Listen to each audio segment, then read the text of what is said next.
जय श्री महाकाल आदेश। जो कि आपने पिछले वीडियो में सुना है, जो खड्ग रावण मंत्र के विषय में बात हुई थी। तो खड्ग रावण मंत्र है क्या, इसके बारे में काफी विस्तृत रूप से चर्चा भी हो गई। तो खड्ग रावण जो मंत्र है, ये एक तरीके से ऐसा है जैसे अर्जुन के तीर, बलराम की गदा और भगवान कृष्ण का सुदर्शन, जो कि अचूक है। कहने का मतलब है ये अस्त्र नहीं है, ना ही ये शस्त्र है, लेकिन जहां इसका प्रयोग होता है ये अचूक है। इसका कोई तोड़ नहीं है, कोई काट नहीं है, क्योंकि दो विराट शक्तियों का आवाहन है इस मंत्र में। और इन्हें शक्ति भी नहीं कह सकते। परमात्मा स्वरूप भगवान शिव और भगवान नारायण दोनों विराजमान है इस मंत्र में। अब रावण को किसने ये मंत्र दिया था? रावण को प्राप्त हुआ था अपनी कुल देवी निकुम्ला से। माता निकुम्ला ने उसकी प्रार्थना पर यह मंत्र उन्हें दिया। हालांकि मेरी बात पे तर्क उठेंगे, लेकिन मैं फिर हरदम यही कहता हूं कि हरि अनंत हरि कथा अनंता। जितनी कथाएं दृष्टांत हैं ये एक से है ही नहीं। हो सकता है आपने ये जानकारी ना कर पाई हो, आपके पास ये जानकारी ना हो, ये बात अलग है। कहीं पे भगवान कृष्ण भगवान नारायण के अवतार है, ये दिखाया गया, और कहीं पे भगवान कृष्ण माता काली है, राधा महादेव। तो अलग अलग उल्लेख है। अब मैं यहां सिद्धिकरण नहीं करूंगा, लेकिन जितना मुझे जानकारी है। लेकिन विषय यह है कि इन चीजों को छोड़िए, मूल विषय पर आइए। मूल विषय यह है कि खड्ग, अगर इस मंत्र को खड्ग बोला है रावण ने, तो निश्चित रूप से ये बड़ा प्रभावी होगा, बड़ा गहरा मंत्र होगा, बड़ा गुप्त मंत्र होगा। और इस मंत्र के प्रभाव से व्यक्ति किसी भी तंत्र में या व्यक्ति तंत्र की किसी भी विधा में पारंगत हो सकता है। इसमें कोई दो राय नहीं, क्योंकि माता निकुम्ला के द्वारा प्राप्त मंत्र जो कि रावण को प्राप्त हुआ था, और रावण ने अपनी गुप्त शक्तियों को इसी मंत्र से खोला था। क्योंकि ये मंत्र एक तरीके से आपके पूर्व जन्म की सिद्धियों का, पूर्व जन्म की प्रक्रियाओं का, आपके अब तक जब से आपकी आत्मा जन्मी है, जब से आपने तंत्रोक्त क्षेत्र में कुछ भी किया हो, उन सभी की कुंजी है। सब चीजें खुल जाएंगी, अनावृत हो जाएगी, गुप्त से गुप्त बातें अनावृत हो जाएंगी, गुप्त से गुप्त क्रियाएं अनावृत हो जाएंगी। ये मंत्र एक तरीके से चाबी है। अगर कहीं पे लॉक लगे हुए हैं तो अनलॉक हो जाने हैं, लेकिन है इसके दुष्परिणाम भी। अगर आपका ओरा मजबूत नहीं है, अगर आपका ओरा कमजोर है, तो आप मानसिक विक्षिप्त भी हो सकते हैं। वो कैसे? वो ऐसे कि जैसे मैंने पिछले वीडियो में बताया कि जो मेरे व्यक्तिगत अनुभव है, वो अनुभव ऐसे हैं कि 3 दिन जाप किया।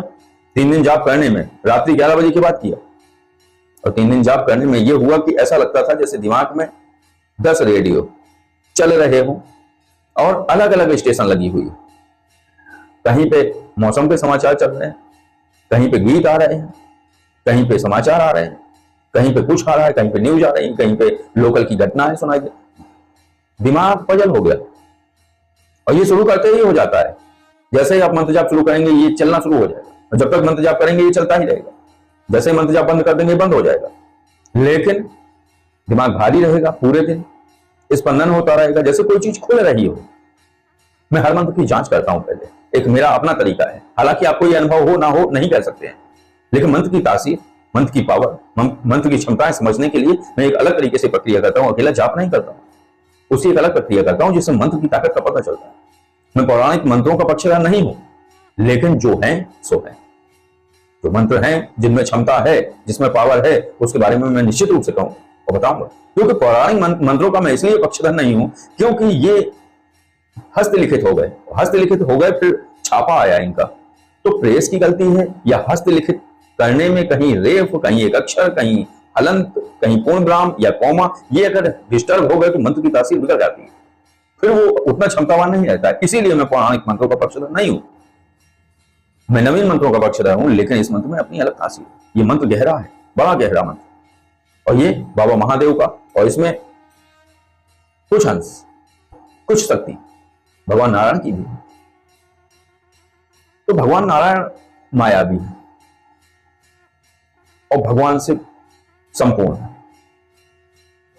तो जहां भगवान नारायण और भगवान शिव की शक्ति लगी हुई हो, वो मंत्र कितना पावरफुल होगा। तो आपके तांत्रिक जीवन, भौतिक जीवन और आध्यात्मिक जीवन, तीनों जीवनों में आप पूर्ण महारत हासिल कर पाएंगे। जिस भी क्षेत्र में आप जाना चाहें, उस क्षेत्र में आप महारत हासिल कर पाएंगे इस मंत्र के प्रभाव से। अगर ये मंत्र आपने जिस प्रकार बताया गया है कि आप एक एक पुरस्कार सदाक्षर और नवा मंत्र का करिए, इसके बाद पूर्णिमा निकल जाने के बाद प्रथमा से, यानी ये साधना पूरे कृष्ण पक्ष चलेगी। तो जब भी जप करने बैठे पहले एक माला लघु मंत्र की किए, इसके बाद 11 माला बृहद मंत्र की 2 मंत्र है, और दोनों मंत्रों के जप से व्यक्ति वो प्राप्त कर सकता है जिसकी इच्छा है, एक अच्छे साधक को होती है, और जिसकी महत्वाकांक्षाएं हैं और जो इस जीवन में आगे बढ़ना चाहता है, जो कुछ प्राप्त करना चाहता है, उसके लिए ही ये साधना है। यानी लगन और दृढ़ता जिन साधकों में है और धैर्य है, वो इस साधना को करें। चमत्कार कुछ नहीं होगा, आप नींबू नहीं उड़ा पाएंगे, लेकिन नींबू उड़ाने वाली ऊर्जाएं आप तक खुद संपर्क कर लेंगी कि हम नींबू उड़वा सकते हैं, हमारा ये मंत्र है, और इसको आप सिद्ध करिए, फिर आप चमत्कार दिखाइए। इस मंत्र से आप हांडी नहीं चला पाएंगे, लेकिन हांडी चलाने वाली ऊर्जाएं खुद उस साधक से मिलती। प्रत्यक्षीकरण इस मंत्र से नहीं होगा, लेकिन प्रत्यक्षीकरण होने के सारे सूत्र आप तक पहुंच जाएंगे। शक्तियों से वार्ता आप इस मंत्र से नहीं कर पाएंगे, लेकिन शक्तियों से वार्ता करने की क्षमता ये मंत्र आपको पैदा कर देगा। तो इस मंत्र की बहुत अलग ताकत है, और इस साधना को करने से, क्योंकि इस साधना का अगर आप नाम देखें कि खड्ग रावण, यानी रावण के समस्त शस्त्रों में से जो एक शस्त्र है खड्ग, वो यही है। रावण के पास जितनी भी विद्याएं थी, उन सभी विद्याओं में अगर कोई खड्ग है, कोई शस्त्र बन सकता था जो मंत्र, वो यही मंत्र है, खड्ग रावण मंत्र। उसने क्यों नाम दिया? इसके ऋषि स्वयं रावण है, देवता शिव है, ऋषि रावण है, देवता शिव है। तो इस मंत्र की साधना से आप वो चीजें प्राप्त कर सकते हैं जिनकी ललक एक साधक को जीवन पर्यंत रहती है, जब तक वो सिद्ध नहीं बन जाता है। साधक एक यात्रा है, सिद्ध गंतव्य है, मंजिल है, ठहराव है।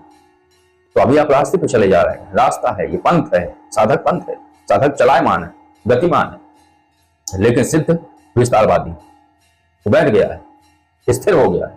तो वहां यानी जीवन की संपूर्ण ज्ञान मार्ग की रास्ते पे अंतिम मंजिल है मुक्ति, मोक्ष, निर्वाण। ठीक ऐसे ही साधक की यात्रा है सिद्ध विराम। तो उस यात्रा में, उस सफर को जल्दी पूरा करने के लिए खड्ग रावण मंत्र बिल्कुल उपयोगी है, उसको आप कर सकते हैं। और करने के बाद आप अपने आध्यात्मिक जीवन में विस्तार कर सकते हैं, तांत्रिक जीवन में विस्तार कर सकते हैं, और भौतिक जीवन का तो फिर वो इन दोनों की मध्य की कड़ी है, क्योंकि दोनों में अगर आप पारंगत हैं तो भौतिक जीवन तो साधारण जीवन है, जिस चीज का अभाव है वो आपको प्राप्त होती रहेगी। क्योंकि भौतिक जीवन में अगर किसी चीज का अभाव होता है, वो होता है धन। तो धन बड़ी सूक्ष्म चीज है, बड़ी छोटी चीज है इस मंत्र के प्रभाव के लिए, क्योंकि जहां नजर डालोगे वहीं धन ही धन है, धन बड़ा सुलभ हो जाएगा। तो चलिए करते हैं चर्चा खड्ग रावण मंत्र पर कि किस प्रकार से इसे करना है। तो आपको प्रतिपदा से, प्रथमा से इसको आरंभ करना है और अमावस्या पर पूर्णाहुति करनी है। छोटा मंत्र, पहले एक माला गणपति, एक माला गुरु मंत्र, एक माला भैरव मंत्र करने के बाद आप एक माला करेंगे इस मंत्र की, इसके बाद 11 माला करेंगे इस बृहद मंत्र की। ध्यान से सुन लीजिए, बृहद मंत्र है ओम नमो भगवते भूताधिपतये, ओम नमो रुद्राय खड्ग रावण लम लम बिहर बिहर सर सर नृत्य नृत्य व्यसनम भस्मार्चित शरीराय घंटा कपाल माला धराय व्याघ्र चर्म परिधानाय शशांक कृत शेखराय कृष्ण सर्प यज्ञोपवीतिने चल चल बल बल अतिर्वीतक पालिने हन हन भूतान नाशाय नाशाय मंडलाय फट फट रुद्रान कुशेन शमय शमय प्रवेशय प्रवेशय आवेशय आवेशय रक्षाक्षी धराधिपतये रुद्रो ज्ञापयति स्वाहा। इस मंत्र का आप जाप करें 11 माला। इसके बाद ओम नमः शिवाय का 11 माला जप करेंगे और नवा मंत्र का 11 माला जप करेंगे, प्रणाम करेंगे, फिर उठ जाएंगे। इस तरीके से ये प्रतिदिन की प्रक्रिया है। प्रतिपदा से आरंभ करना है, अमावस्या को हवन करना है, बस इस तरीके से। लेकिन इसके बाद जो होगा, उसके बाद ये होगा कि गुप्त विद्याओं का अनावरण शुरू हो जाएगा आपके लिए। आप उन सारी गुप्त विद्याओं में पारंगत हो जाएंगे, उन सारी गुप्त विद्याओं के जानकार हो जाएंगे, और ऐसे ऐसे मंत्र आपको प्राप्त होंगे, ऐसी ऐसी शक्तियों से साक्षात्कार होगा जिनकी आपने कल्पना भी नहीं की होगी। तो आप समझ सकते हैं रावण के समस्त अस्त्रों में, जैसे किसी का कोई अस्त्र होता है, उस अस्त्रों में सबसे बड़ा अस्त्र होता है ब्रह्मास्त्र। तो ऐसा ही रावण के समस्त मंत्रों में जो सबसे बड़ा मंत्र था वो था खड्ग रावण मंत्र, जिसको उन्होंने खुद ही खड्ग बोला था। खड्ग ऐसा होता है कि वीर खड्ग के बिना अधूरा है। ऐसे ही रावण का जो तांत्रिक स्वरूप था वो इस मंत्र के बिना अधूरा था।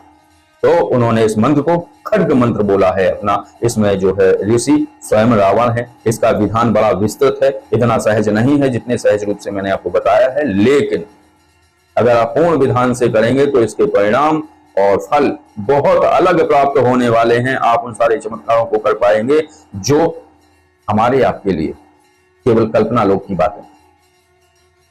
तो बस ये जो चर्चा थी, ये जो जानकारी थी, ये जो वीडियो था, अगर आपको अच्छा लगा हो, अगर आपको हृदय से अच्छा लगा हो तो लाइक करिए, और अगर आपको लगता है कि ये जानकारी आपके जो प्रिय हैं उन तक पहुंचनी चाहिए तो इसको शेयर भी कर सकते हैं। तो इस वीडियो को विराम लेते हैं।